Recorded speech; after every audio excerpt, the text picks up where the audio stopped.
Coba Pak, kalau model kita, besok masih dosa lagi baik. Jangankan besok Pak, ntar malam pulang masih dosa lagi baik. Ntar malam pulang sama bini pasti dosa lagi baik. Sama anak kita ngebohong, sama bini kita ngebohong, dosa Pak. Sama tetangga liwat kita ngatain, dosa Pak kita.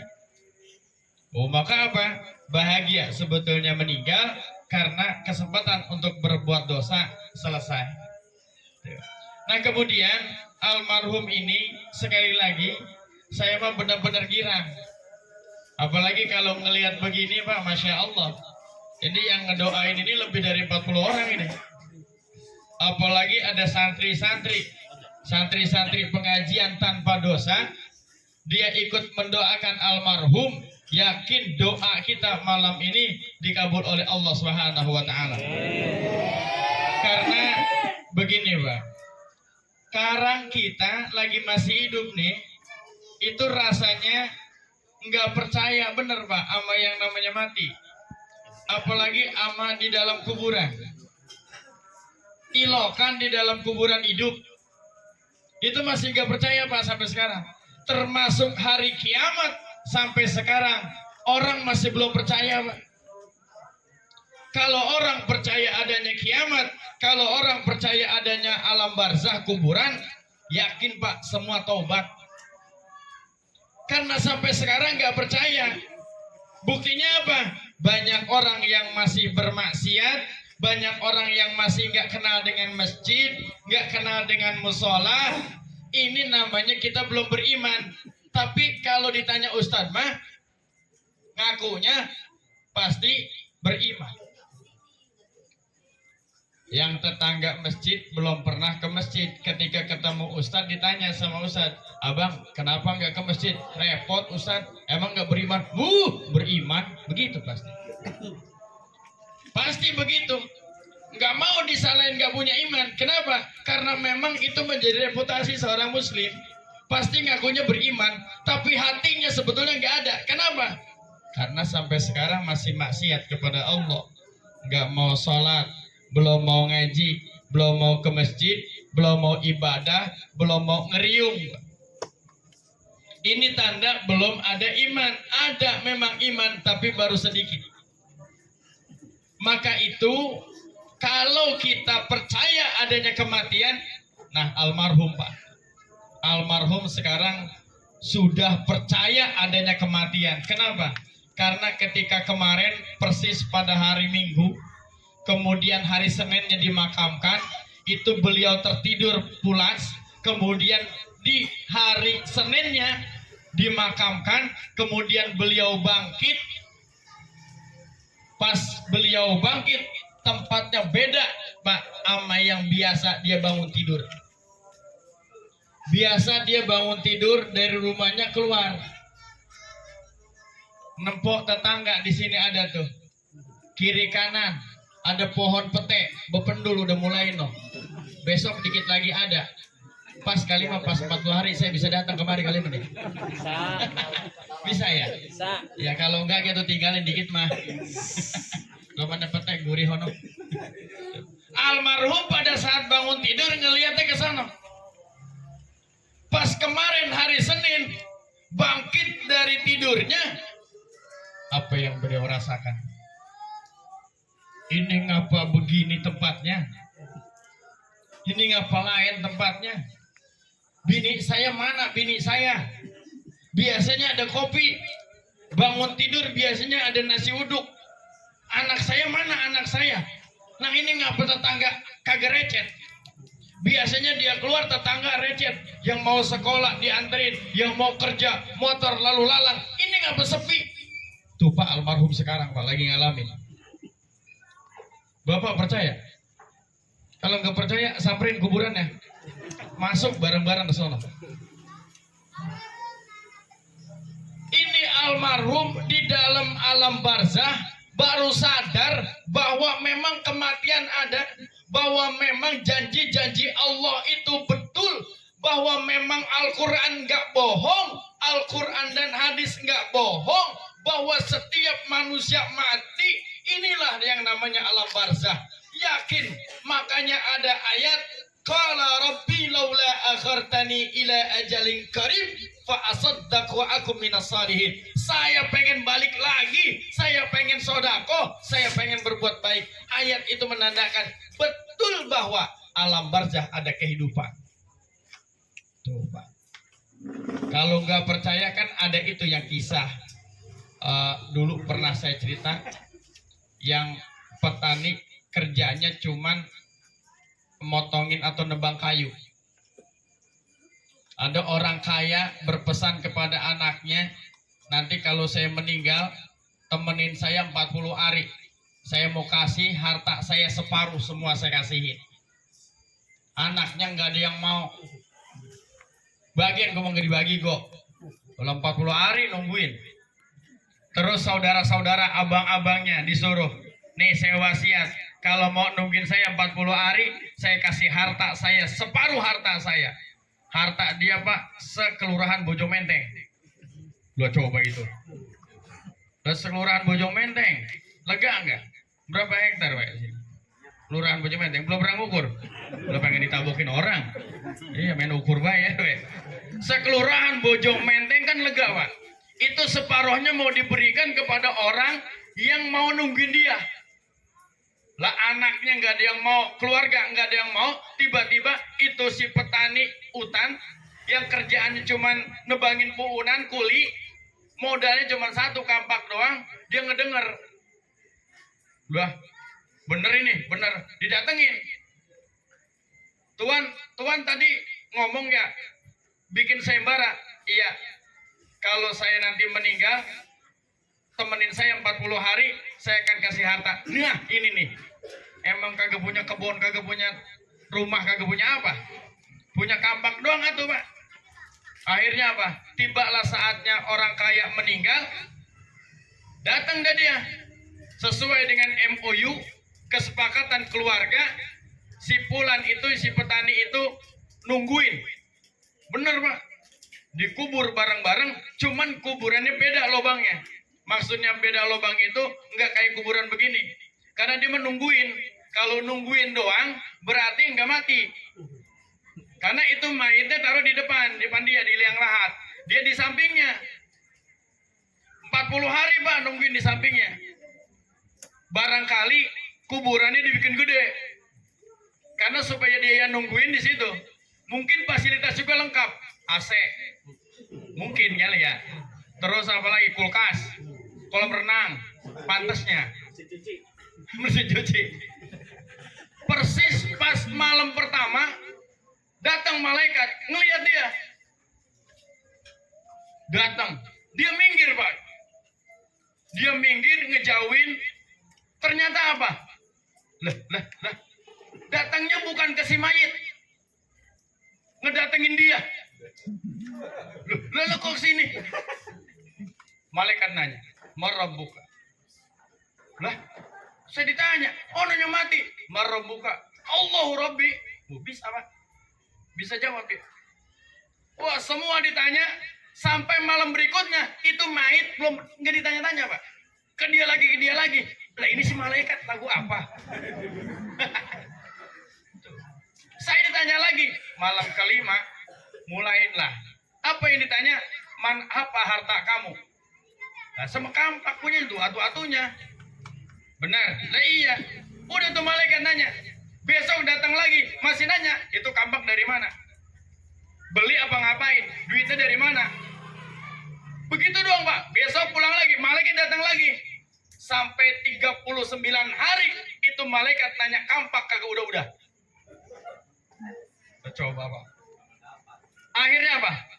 Pas mau ke 40, dia minta tolong sama keluarganya. Udah gue nyerah. Angkat. Diangkat, ditanya. Kenapa emang? Ini kan tinggal sehari lagi. Bagian. Tinggal sehari lagi. Bagian. Itu lihat no, tanah no. Semana? Sekelurahan. Bojong Menteng. Buat situ. Bagian. Emang kenapa? Panjang ceritanya. Udah cerita. Nih, dengerin semua. Itu malaikat pada saat di dalam ngapa salah nanya jadi ke saya. Terus Saya kan cuma punya atu, kampak doang. Itu 40 hari saya ditanya kampak. Kampak mulu kampak. Lah saya punya harta kampak doang, ditanya sampai 40 hari lebih, masih itu lagi. Apalagi kalau saya punya harta sampai sebojong menteng, berapa tahun miliar saya ditanya. Udah bagian gue mendingan miskin, gue lebih ini mah. Artinya apa? Ada kehidupan, Pak, betul. Maka kalau Bapak nggak percaya, ayo cobain. Kadang nih malam harum temenin 40 hari. Bu, jangan Bu, kasihkan apa ke dia AC gitu.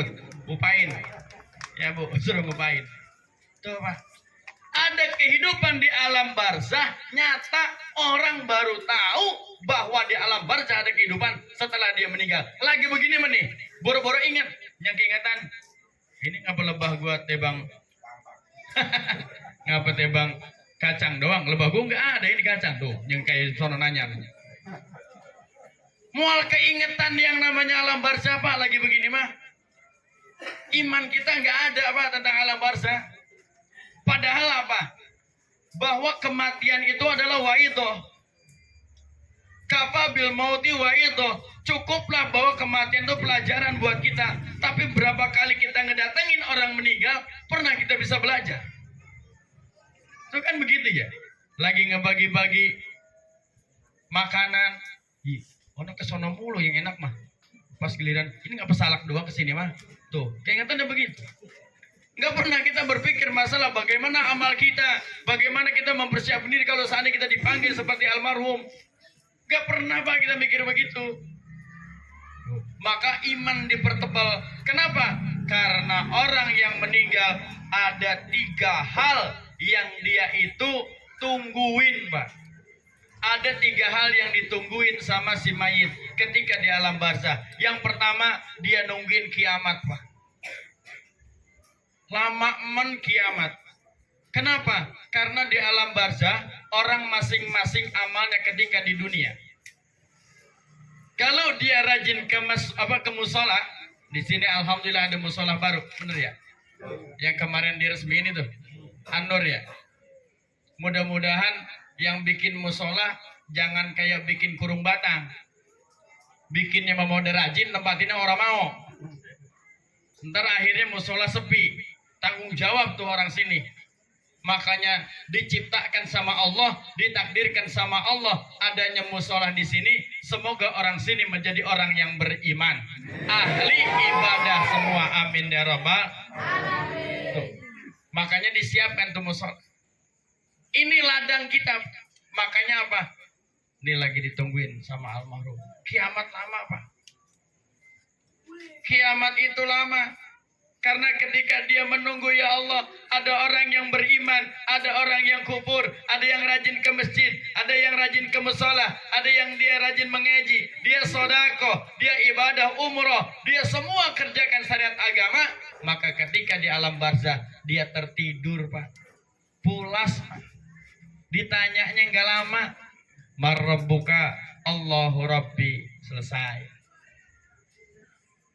Waman nabiyuka Muhammad sallallahu alaihi wasallam, selesai. Wama kiblatuka, wama imamuka, semua dijawab, selesai, tertidur, bangkit pada hari kiamat. Lah, baru kemarin tuh Pak. Orang kalau amalnya bagus begitu. Orang kalau yang sering ngaji, sering ke musola, sering ke masjid, sering ngeriung tempat-tempat begini, insya Allah di alam barzah dia tertidur. Tapi mereka orang yang nggak mau ngaji, yang nggak mau ke musola, nggak mau ibadah, nggak mau berbuat baik, nggak mau ngeriung, nggak mau zikir, nggak mau ngaji, zalim sama orang, ketika di alam barzah siksanya Masya Allah. Pagi dan petang malaikat datang membawa sebuah gambaran dan sayap, sebuah berita. Nih nanti tempat kamu, nih nanti neraka tempat kamu, nih siksa kamu, nih adalah balasan buat kamu. Setiap pagi dan petang, makanya stresnya luar biasa Pak. Itu di alam barzah Pak, uban aja bisa berubah Pak. Lihat kisah Sambin Nuh. Yang awalnya mati masih muda, tapi ketika dibangkitkan oleh Nabiullah Isa atas izin Allah, bangkit dalam keadaan beruban kepalanya. Berarti di dalam kubur ada kehidupan. Bapak kalau misalnya ketika di dunianya kita ingkar kepada Allah, ahli maksiat, di alam barzah bisa jadi Pak habis, bukan hanya sekedar badan kurus, tapi habis Pak tulang belulang kita. Stres Pak tiap hari. Asal sore datang malaikat, nih gambaran tempatmu. Asal sore tuh malaikat datang, ini azab buat kamu. Asal sore malaikat datang, nih balasan kamu ketika di dunia kemarin. Asal datang malaikat, ini nanti Allah bencinya kepada kamu. Asal datang lagi, ini alat yang buat ngegedik kamu. Gitu Pak. Masya Allah. Tuh Pak, tiap pagi sama sore begitu Pak kerjaan malaikat. Bukan nakut-nakutin, itulah balasan mereka yang ketika di dunia tidak beriman kepada Allah. Na'udzubillahi min dzalik. Maka mudah-mudahan kita semua di sini diberikan taufik dan hidayah Allah Subhanahu wa taala. Yang kedua, yang ditunggu sama almarhum adalah doa. Maka ngeriung begini doa, Masya Allah, almarhum girang banget. Bahagia. Kenapa? Lagi nungguin. Bahkan ada sebuah dalam kitab itu dikatakan setiap doa orang yang riung begini nih, yang lebih dari 40 orang, maka kemudian doanya itulah doa para waliullah, maka doa itu tempatnya dari wajan yang terbuat dari emas. Kemudian nanti dibawakan oleh malaikat datang menghampiri kepada si almarhum. Ini kiriman hari ini, ini doa hari ini, ini pertolongan hari ini. Masya Allah, luar biasa. Maka kayak begini nih jangan sampai berhenti. Kenapa? Doa yang sangat bagus untuk almarhum. Yakin Pak, pasti nyampe. Kalau nggak nyampe, nggak percaya, hayo cobain. Ntar kita tahlilin. Ada di sini nggak percaya? Lah Ustaz dulu. Nah, kalau Ustaz siapa yang ngedoain? Itu Pak, fungsinya Ustadz kan begitu. Makanya dia mah kalau bisa menggunakan belakangan. Lah iya, yang ngedoain emang siapa? Lah iya. Nah, karena kalau misalnya Ustadz mati, Bapak nggak bisa doa, bisa main gitar, lo usah dinyanyiin. Iya, maka Ustadz belakangan Pak, doain biar panjang umur. Bapak juga begitu. Tapi kalau bisa mah jangan sampai duluan dah Ustadz mah dah. Olok, wudhu. Iya. Enggak ada ngasih siraman rohani begini. Alah, lu bisa ya dunia habis dah Pak. Makanya kalau ditantangin begini, Ustaz pasti bisa jawab. Pasti belakangan insya Allah gitu. Cuma rata-rata biasanya orang baik mati duluan, biasanya begitu, biasanya gitu. Makanya saya lagi ketakutannya sebetulnya Pak. Gitu. Tuh Pak. Doa Pak ditungguin sama ahli kubur, doa ditungguin sama almarhum, maka jangan berhenti. Tuh.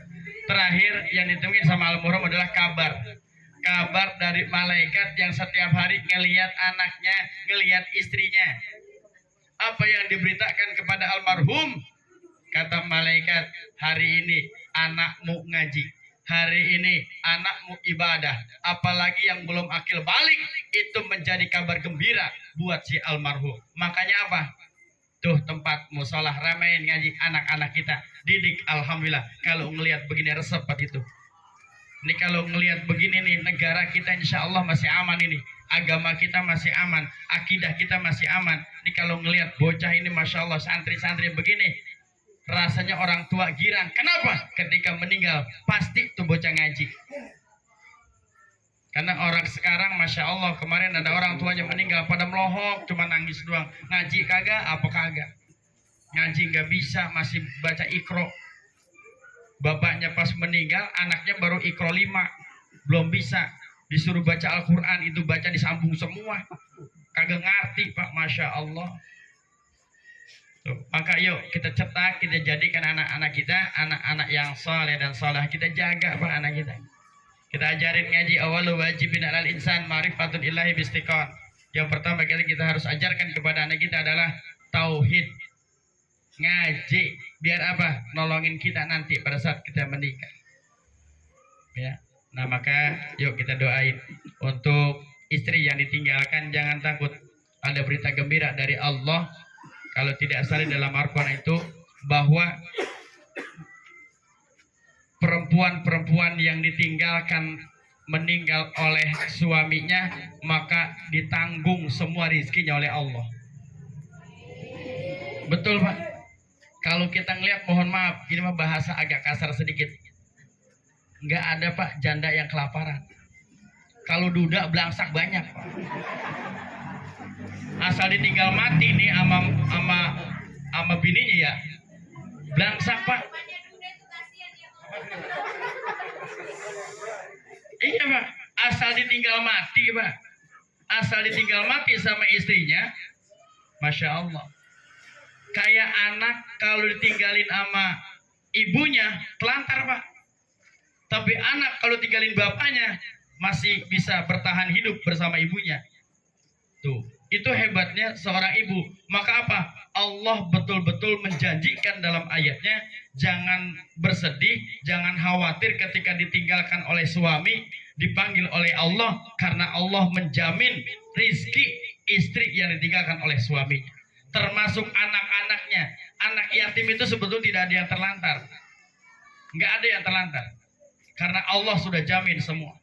Sampai dia sekolahnya apanya, sebetulnya sudah ada. Cuma memang kita harus dikasih pusing dulu sama Allah. Ya kan gitu ya. Kita kan percaya, yakin rezeki ada dari Allah.